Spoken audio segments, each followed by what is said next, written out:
माझं नाव सौ सुनीता गणेश कांबळे. मी कसबा बोर्डात राहते. मी सध्या आशा स्वयंसेविका म्हणून कार्यरत आहे. आरोग्याचा जो सर्वे असते तो मी करत असते.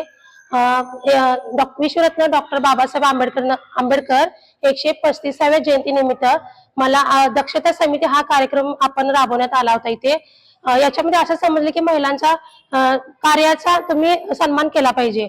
स्त्री प्रत्येक पुरुषाच्या मागे ही स्त्री टिंब असतो त्यांना.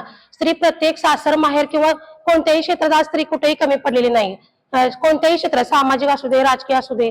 तर या महिलांचा नुसताच 8 मार्चला त्यांचा सन्मान न करता आपण नेहमीच सत्कार त्याचा झाला पाहिजे, सन्मान झाला पाहिजे. मला या दक्षता समितीचा खूप अभिमान आहे. मी स्वतः यात सहभागी झाले आहे आणि माझी कळकळीची विनंती आहे की तुम्ही सर्वांनी या दक्षता समितीमध्ये सहभागी व्हा. जय भीम, जय संविधान.